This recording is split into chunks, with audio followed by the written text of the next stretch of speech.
Escaped Pennsylvania inmate Danilo Cavalcante has been captured. Take a look here. This is video from the moment he was captured. You can see him in handcuffs being escorted by law enforcement into an armored vehicle. The 34-year-old broke out of Chester County Jail on August 31st while waiting to transfer to state prison. Pennsylvania's governor now thanking members of the public for remaining on guard throughout this manhunt. I hope the good people of Pennsylvania, and indeed the folks all across this nation, got a chance to see how government is supposed to work, how law enforcement is supposed to work, where we all come together, where we focus on the mission. Pennsylvania authorities say Cavalcante was captured when an aircraft overhead picked up a heat signal where he was in a wooded area west of State Highway 100. Tactical teams then snuck in. They were able to move in very quietly. They had the element of surprise. Cavalcante did not realize he was surrounded until that had occurred. Lieutenant Colonel George Bivens says Cavalcante still tried to escape with his rifle once he was surrounded, so authorities released a police dog which subdued him. Cavalcante suffered a minor bite wound to the head, but no one was injured. Now, this is police K-9 Yoda who subdued Cavalcante. Officials say he resisted arrest, which means that Yoda had his work cut out for him, keeping Cavalcante in place while officers made their move in. Now, we're taking you live to X this morning, where Yoda's handler, Chief Patrol Agent Tim Sullivan with U.S. Border Patrol, posting pictures from the capture. And you can see Yoda right there in the middle of the arrest. Cavalcante on the ground with his face blurred out due to the graphic nature of his bite from that police canine. Pennsylvania State Police now drawing criticism for celebrating their capture by posing for this photo you can see right here with Cavalcante in custody wearing that Pennsylvania Eagles jersey. You can see here some 24 officers gathered around Cavalcante minutes after his capture while he's in handcuffs. It's not against any guidelines, but some say taking a photo with a convicted killer is dehumanizing and inappropriate. The man in charge of Pennsylvania officers now waving off critics. Those men and women worked amazingly hard through some very trying circumstances. They're proud of their work. I'm not bothered at all by the fact that they took a photograph with him in custody. Cavalcante was taken back into custody and is headed back to a state correctional facility where he'll start serving his life sentence. Mayor Tim Kelly is ordering changes on Station Street following an increase in violence in the area like the one you're seeing on your screen here. This video, the most recent, right in front of Blue Light. Mayor Kelly issuing an executive order saying safety is at stake. On Station Street, some bars stay open until 3 a.m. as allowed by current city code. But over the course of the next 2 weeks, all businesses on Station Street will require last call to be at 12:30 in the morning and orders to be shut down by 1 a.m. Chattanooga Police Chief Celeste Murphy says they're working closely with businesses here to keep clashes like the one you just saw from happening again. What we're doing is intentionally getting with the businesses and saying, you know, what we have been doing so far is not the best fit. This executive order allows the mayor to declare a limited civil emergency to protect public safety. Stick with us throughout the morning as bar owners on Station Street are holding an impromptu news conference at 9 o'clock this morning. Good morning, everyone. We are following some breaking news out of Hamilton County as right now there is a police presence in the Avondale neighborhood of Chattanooga. And we're looking live as we have a crew on the scene where police have used crime scene tape to cordon off an area of the street between two churches. Now, this is on the 1000 block of Roanoke Avenue between Thankful Baptist Church and Orchard Park Church. We are trying to learn more about this investigation and what occurred starting about 5:30 this morning. We're also just learning that the public information officer for Chattanooga Police is reportedly on their way to the scene here. Certainly depend on us to keep you updated on this story as it develops. We are continuing to cover our live look here at Detroit, Michigan, as at least 11 people are hospitalized following a large apartment fire there again in Detroit, Michigan. 11 people sending to the hospital. 20 people have been displaced at least from this 5-story apartment. Crews there have been on the scene since 4:15. At this time, that fire is still burning. You see all of that smoke there on your screen. It looks like crews have made significant progress as the sun is starting to come up there in Detroit. We're seeing less of those large flames that we had seen. At this time, it's unclear what exactly caused this fire. WXYZ is the station here, our ABC affiliate, providing us with this helicopter shot. And Jen Shans is the reporter on scene there. She says that this building was actually the scene of a deadly shooting back on Wednesday. No indication that that is in any way connected to this fire at this time, but it is something to note, as we can see there, multiple crews with their ladders working on containing those remaining hotspots there at the top. We've seen a partial roof collapse. Lots going on here in Detroit, and we'll stay on top of it for you throughout the morning. And some local lawmakers now taking to social media to slam the deal.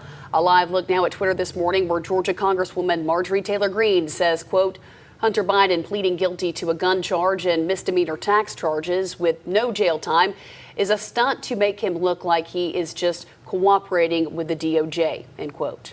And Tennessee Senator Marsha Blackburn also took to Twitter saying here, quote, these misdemeanor charges are low-hanging fruit designed to distract from the Biden family's real corruption, end quote. Aaliyah, I want you to know how much we love you. We miss you so much. I just want you to come home. The TBI is still looking for 14-year-old Aaliyah Whitehead after she went missing from Benton County in Tennessee on March 13th. Her mother now sharing that emotional message you just heard for her, pleading for her to come home. Now, we've told you previously that Aaliyah was last seen wearing a tie-dye hoodie, black leggings, and pink and black tennis shoes. She is 5'1" and has red hair and green eyes, as you can see here on your screen.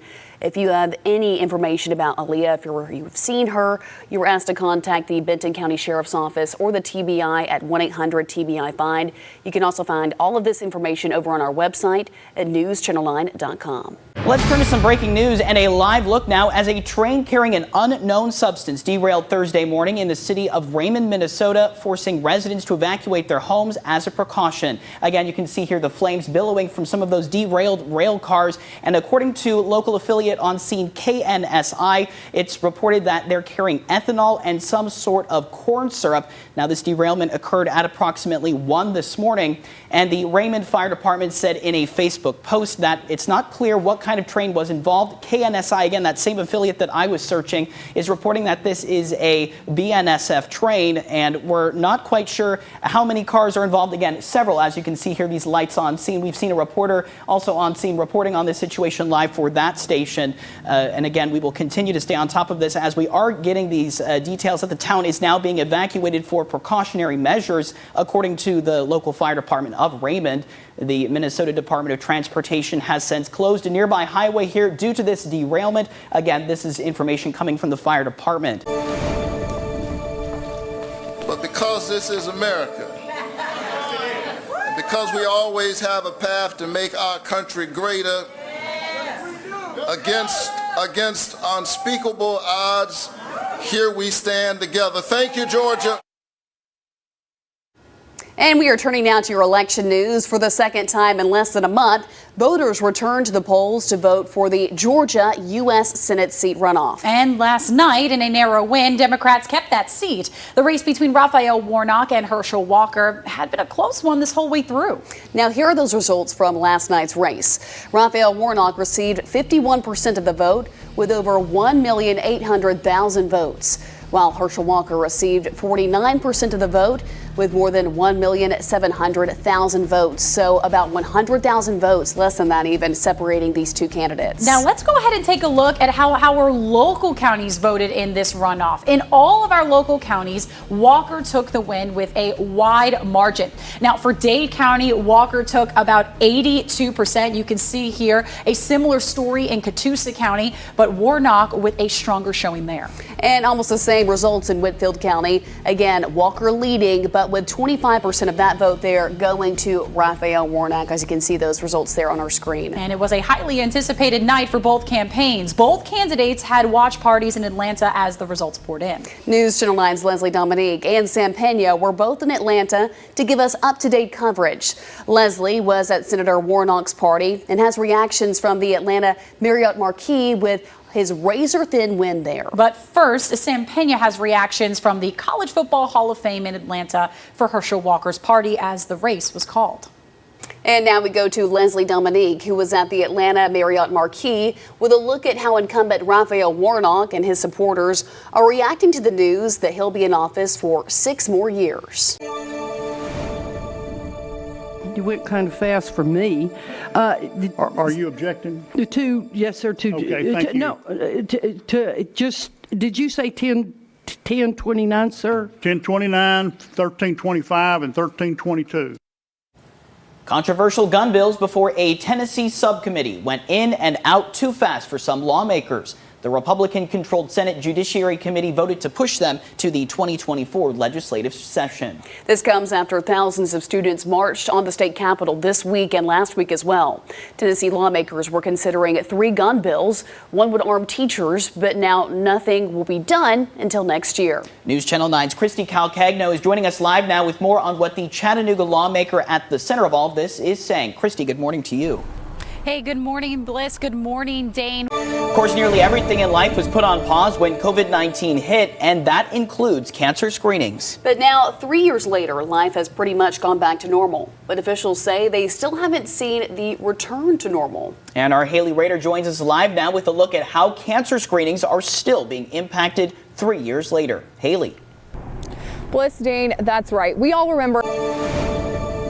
Like, I'm getting down, like I'm getting in my closet. Like, it was terrifying. Like they said, acres, homes, McDonald's, Brody across campus, literally everywhere. We have people that we love, and nobody knows what's going on. So there's like nothing you can even say to make them feel better. It's just like, don't let anyone in. Like, we have to get through this together, but it's terrifying. It literally felt like it was like 10 minutes. Like, it was hours of just sitting there, just listening for like whatever, and like having people like call us from home, like asking what's going on, and we just had no answers. Like, literally felt like it was 10 minutes. And you just heard there from We're Learning, our freshmen there at Michigan State University, in light of that gunman opening fire on campus there last night. Obviously terrified, and I heard them even saying that, you know, they were looking forward to 4 years there, but now all of that is in jeopardy because they are just terrified. And here's what we're hearing this morning out of Michigan. 4 people, including the suspect, are now dead, and 5 others injured following reports of an active shooter on the Michigan State campus late last night. And this is a live look at Lansing, Michigan this morning as students are still coming to terms with that fact. The police announcing the gunman's death 4 hours after the shootings broke out. Now, the first shots rang out where the school houses its social science department, and then nearby at the MSU Union. And you can see here's some video behind us. It looks like this might be taken from a dorm room or someone near the campus of just the activity out there. You can see students, some of them with their hands up as police rush in here. A very, very, very scary scene there. April 12th is a calendar date that locally will forever be remembered for the devastating weather events that took place. It's now been 3 years since multiple EF2 and an EF3 tornado claimed at least 10 lives, damaged or destroyed thousands of homes and businesses all the way from Chatsworth to Fort Oglethorpe, East Brainerd to Ottawa and Bradley County. Christy Calcagno is joining us live now with how the community has been rebuilding since that storm. Good morning, Christy.